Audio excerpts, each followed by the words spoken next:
Oui, bien-aimé dans le Seigneur, bienvenue à votre émission « Dieu est plus grand que ton problème ». Dieu est plus grand que ton problème.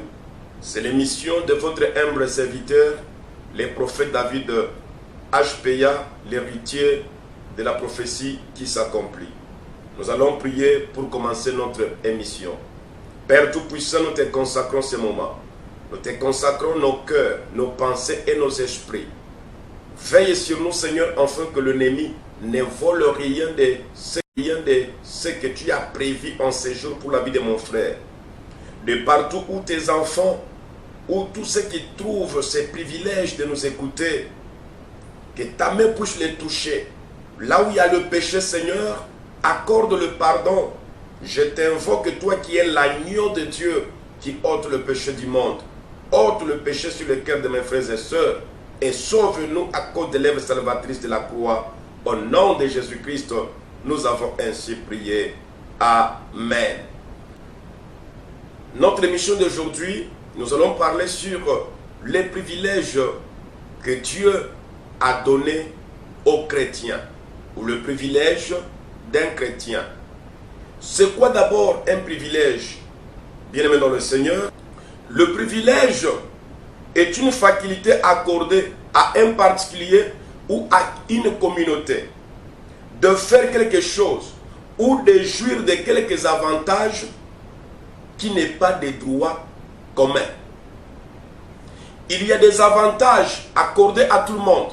Il y a des droits accordés à tout le monde. Mais celui qui est privilégié, il peut faire ce que tout le monde ne fait jamais. Il peut jouir d'un bonheur que tout le monde n'a pas droit de jouir. Il peut jouir des avantages que d'autres personnes n'ont pas les moyens d'en avoir. Et c'est ce que je vais parler aujourd'hui. Le privilège que Dieu a donné à un chrétien ou aux chrétiens. Et nous allons lire la parole de Dieu, bien-aimé dans le Seigneur, pour connaître le premier privilège. Dans le livre de Jean chapitre 1, c'est là où nous allons trouver le premier privilège que Dieu accorde à un chrétien. Le premier privilège que Dieu accorde à un chrétien, nous trouvons ça dans le livre de Jean chapitre 1, verset 12 au verset 13. La Bible dit: mais à tous ceux qui l'ont reçu, à tous ceux qui croient en son nom, elle a donné le pouvoir de devenir enfants de Dieu, lesquels sont nés, non disant ni de la volonté de la chair, ni de la volonté de l'homme, mais de Dieu. Le privilège, je disais que c'est un avantage accordé à un particulier, à une personne, de faire quelque chose qui n'est pas de droit commun, de jouir d'un bonheur, de jouir d'un avantage qui n'est pas de droit commun. Bien-aimé dans le Seigneur, c'est une fierté d'être enfant de Dieu. Si vous êtes enfant de Dieu et que vous vous retrouvez là où les autres échouent, mais vous vous réussissez, c'est ce qui nous donne la fierté d'être enfant de Dieu. Vous vous trouvez dans une porte bloquée, fermée, où tout le monde n'entre pas. Mais dès que toi tu te présentes, la porte est ouverte. C'est cet avantage-là, c'est ce privilège-là que Dieu a accordé aux chrétiens. Mais je vais énumérer. Il y en a des milliers d'avantages, des milliers de privilèges, mais je vais énumérer une par une. Selon l'ordre bien-aimé, je ne vais pas d'abord te parler des avantages financiers, des avantages matériels, des avantages de maison ou de biens de ce monde. Le premier privilège que Dieu donne à un enfant de Dieu, Dieu nous donne le pouvoir de devenir. Lorsque vous quittez le monde, vous quittez le paganisme, vous quittez la vie de la chair, vous acceptez Jésus-Christ comme votre Seigneur et Sauveur. La Bible dit: à tous ceux qui l'ont reçu, à tous ceux qui croient en son nom. La première des choses que Dieu a donné, ce n'est pas l'argent. La première des choses que Dieu a donné, ce n'est pas des maisons. La première des choses que Dieu a donné, ce n'est pas aussi la vie éternelle. La première des choses que Dieu a donné, ce n'est pas le salut. Ici, la Bible est claire. Tous ceux qui l'ont reçu, tous ceux qui ont cru à son nom, elle a donné. Elle, là, c'est quoi? C'est la parole. La parole a donné. La Bible dit qu'au commencement était la parole. La parole était avec Dieu et la parole était Dieu. Donc, si la parole a donné, c'est Dieu qui a donné. Si Dieu a donné, il a donné par la parole, c'est la parole qui a donné. La Bible dit qu'on reçoit Jésus en écoutant sa parole, en mangeant sa parole. Et quand nous recevons la parole de Dieu, nous recevons Jésus. Quand nous croyons à la parole écrite, la parole prêchée, la parole enseignée, comme vous me suivez, vous acceptez Jésus, vous croyez en Jésus. C'est cette parole que vous avez acceptée qui est Dieu. Cette parole que vous avez acceptée qui est Jésus-Christ. Cette parole vous donne maintenant votre premier avantage qui s'appelle le pouvoir de devenir. Gloire au Seigneur Jésus-Christ. Qui peut me donner cet avantage dans ce monde? Vous pouvez trouver un homme riche, un président de la République, un roi quelconque sur la terre. Il lui met dans ses postes clés que ses propres enfants, dans les postes clés que ses propres amis, dans les postes clés que les gens qui ont grandi ensemble avec lui. Mais toi qui es né loin, toi qui n'es pas connu de lui, toi qui n'es pas de son sang, aucun sang royal ne coule dans tes veines, qui va te mettre où? Qui va te donner quoi? Mais je suis très heureux, même si je ne suis pas enfant d'un roi, d'un président de la République, d'un ministre ou d'un député, ou d'un riche quelconque, d'un pays quelconque, mais je suis fier d'être enfant de Dieu. Je suis fier d'être ce que je suis. Je suis enfant de Dieu plus que l'enfant d'un président de la République. Je suis l'enfant de Dieu plus que l'enfant d'un riche quelconque. Et comme Dieu a fait de moi son fils, il lui me donne les avantages. Il lui me donne le privilège qui dépasse ceux de ministres. C'est des enfants de présidents. C'est des enfants des autres personnes sur la terre des vivants. Je suis fier d'être chrétien à cause de ces privilèges. La Bible dit, dès que vous recevez Jésus-Christ, Dieu vous donne d'abord les privilèges. Et ces privilèges-là, c'est un pouvoir. Oh, si le monde est dans le chaos aujourd'hui, c'est à cause des pouvoirs du monde. C'est à cause des pouvoirs que les hommes se chamaillent. C'est à cause des pouvoirs que les hommes s'entretuent. C'est à cause des pouvoirs que les hommes ont inventé des choses qui n'ont ni tête ni queue.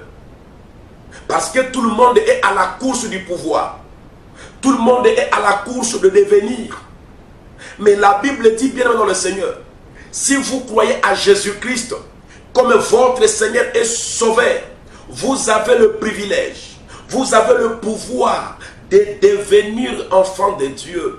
Malheureusement que les enfants de Dieu n'utilisent pas ces pouvoirs qui les a été donnés par privilège. Nous avons le pouvoir qui nous a été donné par privilège. Oui, bien aimé dans le Seigneur, le premier privilège que Dieu donne à un chrétien, c'est le pouvoir de devenir. Donc je disais que malheureusement, les chrétiens l'ignorent. Je peux d'abord dire que non, les chrétiens ignorent ça. Et la Bible dit que mon peuple est détruit parce qu'il lui manque la connaissance. Ou encore, les chrétiens n'exploitent pas ça. Vous savez que Dieu vous a donné le pouvoir, mais vous n'exploitez pas ça. Dieu nous a donné le pouvoir de devenir devenir enfant de Dieu. Si vous savez dans votre vie que vous avez cru Jésus comme votre Seigneur et Sauveur, vous êtes devenu enfant de Dieu. À cette étape d'être enfant de Dieu, un enfant a tous les droits possibles auprès de son père. Quand un bébé est né, il ne réclame rien, mais il trouve que tout lui a déjà été préparé. Et c'est ce que notre Dieu aussi a fait pour nous. Avant qu'il puisse mettre au monde son premier fils Adam, la Bible dit, Dieu avait d'abord préparé un jardin d'Éden. C'est comme un père, c'est comme une mère qui prépare la laite pour sa femme qui est enceinte, pour son enfant qui va sortir. Il prépare tout ce qui va avec la maternité. Il prépare tout ce qui va avec le bébé.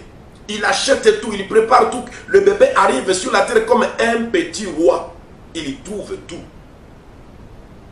Notre Dieu, avant la fondation du monde, il avait d'abord préparé le jardin d'Éden. Aujourd'hui, si nous pleurons, aujourd'hui, si nous souffrons, c'est parce que nous sommes ignorants de ces pouvoirs que Dieu nous a donnés de devenir. Ou encore, nous n'exploitons pas ces privilèges que Dieu nous a donnés de devenir. Je disais que lorsque vous devenez enfant de Dieu, vous êtes un bébé de Dieu. Dieu va prendre soin de vous. Pourquoi vous vous inquiétez? Pourquoi vous vous cassez la tête? Pourquoi vous vous troublez? Pourquoi vous vous chamaillez? Pourquoi vous vous entretuez entre vous? Si vous savez que vous êtes bébé, enfant de Dieu, vous avez le privilège. Vous êtes devenu enfant de Dieu par privilège. Parce que la Bible dit qu'il était venu vers les siens. Les siens ne l'ont pas reçu. Comme ils ne l'ont pas reçu, Dieu les a écartés. Dieu les a mis à côté. Et Dieu est venu vers ceux qui l'ont reçu. C'est cela que Dieu a donné le privilège. Un droit qui n'est pas commun. Un avantage qui n'est pas communautaire. Alléluia. Est-ce que tu peux me dire un amen puissant? Est-ce que tu peux dire gloire à Dieu là où tu suis cette émission? Ah, laisse-moi te dire comme tu as dit amen. Comme tu as dit gloire à Dieu, laisse-moi te dire Dieu est plus grand que ton problème. Il y connaît tes besoins, il y connaît tes désirs, il y connaît tes problèmes et il est capable de les résoudre. Je disais, le premier privilège que Dieu donne à un enfant de Dieu, c'est le pouvoir de devenir. Vous êtes devenu enfant de Dieu et j'explique qu'un enfant de Dieu ne se débrouille pas. Un bébé ne se débrouille pas lui-même pour manger. Un bébé ne se débrouille pas lui-même pour s'habiller.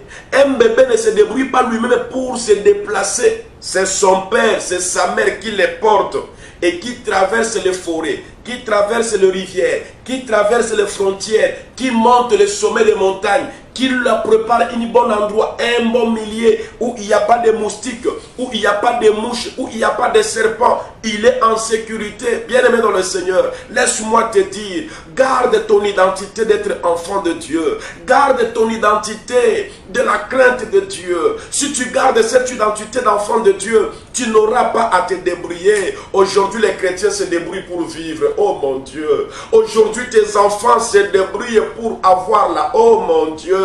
Même pour manger, c'est difficile pour mon frère. Même pour manger, c'est difficile. Même pour s'habiller. Et pourtant, la Bible dit, les herbes de la brousse, ils ne filent pas. Ils ne sont pas couturiers ni tailleurs. Mais Dieu le revêtit tous les jours. À plus forte raison, vous qui êtes ses enfants, je prie que Dieu puisse te revêtir comme il a revêti Salomon, mon frère. Que Dieu puisse te revêtir comme il a revêti Joseph. On lui a dépouillé de son premier tunique que le père de ce monde l'avait couvert. Il est parti chez Potiphar. Potiphar lui a couvert une autre tunique. On lui a dépouillé de cette tunique-là comme Joseph était enfant de Dieu. Dieu s'est débrouillé pour que Joseph ne reste pas nu. Il est parti en prison là-bas. Il avait une tunique de condamnation. Comme Dieu ne pouvait pas accepter que Joseph demeure toujours avec cette tunique de condamnation, il est sorti de la prison. Dieu a préparé à ce que Pharaon puisse donner à Joseph une tunique de pouvoir, de gloire dont je t'ai dit que tu as le privilège. Voilà un peu là où je vais parler un peu du pouvoir de devenir enfant de Dieu. Ces pouvoirs-là, si tu l'exploites, ces pouvoirs-là, si tu l'exploites, de devenir, le mot devenir est là. Il est possible que tu deviens ce que ton père n'a pas été. Il est possible que tu deviens ce que ton grand-père, ce que ta grande-mère, ce que ta mère n'a pas été. Et quand les gens te regardent, d'où viens-tu? C'est comme moi. Un jour, mon oncle va me dire, David, tu sais que dans notre famille, aucun homme n'a été prophète. Je dis, mais oui. Mais moi, je suis prophète parce que j'ai reçu le privilège. Le jour que j'ai accepté Jésus comme Seigneur et Sauveur, j'ai eu ce privilège d'être prophète. Vous êtes pasteur, vous êtes docteur, vous êtes évangéliste, vous êtes quoi que ce soit, je ne sais pas, médecin, mais moi j'ai eu le privilège de devenir prophète. Mon père ne l'a pas été, ma mère ne l'a pas été, mais moi je suis devenu prophète par privilège, parce que j'ai reçu Jésus comme Seigneur et Sauveur. Je n'aime pas parler de bien de ce monde. Mon père n'a rien eu dans sa vie et il n'a rien laissé. Mais tout ce que moi j'ai aujourd'hui, c'est par privilège. Je ne peux pas m'inventer. Ce ne sont pas mes études qui m'ont donné ça parce que je n'ai pas eu l'emploi qui va avec mes études. Mais par la foi que j'ai eu en Jésus.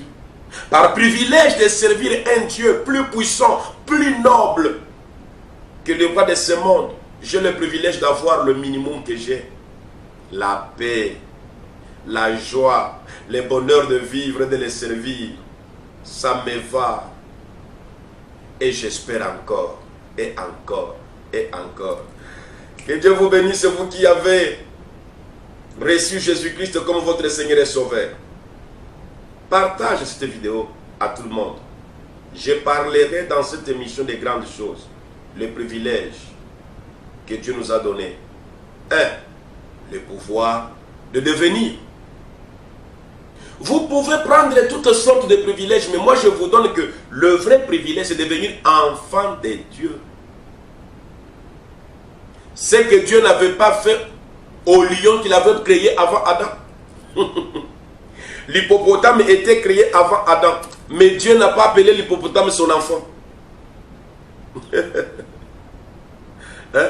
L'oiseau était créé avant Adam, mais Dieu n'a pas donné ce privilège à l'oiseau d'être appelé enfant de Dieu. Mais Adam est devenu enfant de Dieu par privilège. Toi, tu es devenu aussi enfant de Dieu. Est-ce que tu es juif? Il a mis d'abord les juifs à côté et il a fait de nous les nations les privilégiés de la grâce. Que Dieu vous bénisse.